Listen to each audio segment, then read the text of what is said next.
Hello. Thank you for coming today. Please, shut the door and have a seat.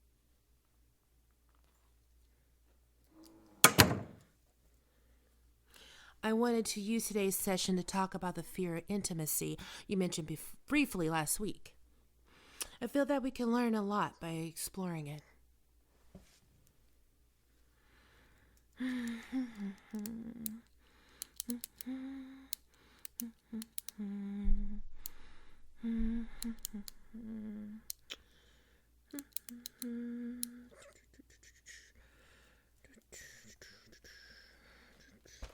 All right, let's begin. So please, tell me all about this fear of intimacy of yours. How do you define intimacy? Do you use it as a blanket term for any kind of closeness? Is it the emotional aspect of closeness? Or is it sexual intimacy? So it's the sexual aspect that you fear most. How long would you say that you've struggled with this?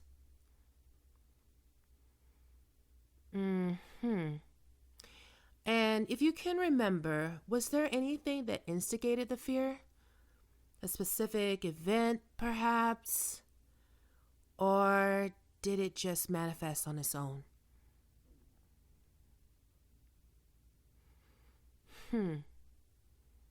I see.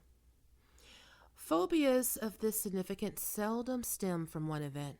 They're often the result of multiple factors. Just how significant is this phobia? How often does it impact your life and relationships?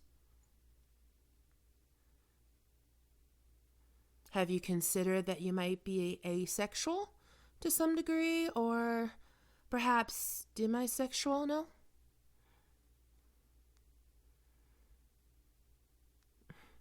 So, while you do desire sexual intimacy, you can't bring yourself to seek it out or engage it when the given opportunity. You just stop, like a deer in the headlights, frozen. Do you ever fantasize about sex? How do these fantasies play out typically?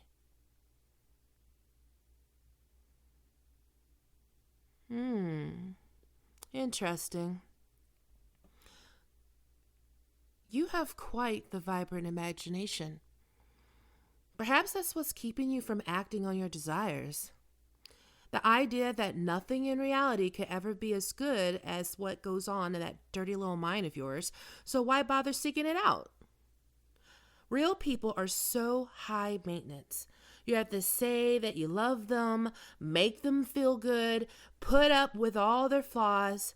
That's why you avoid closeness like the plague, isolating yourself so that your expectations aren't shattered. I think we both know that this just isn't healthy. We're social creatures, after all. You can't keep retreating into your mind at the first sign of intimacy. I don't expect you to stop doing this right away, of course. You'll need to practice.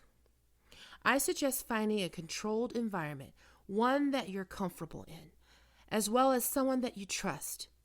Someone who has your best interest at heart. You know, as your therapist, I'm supposed to help you in any way I can. I'll gladly show you that sex is nothing to be afraid of.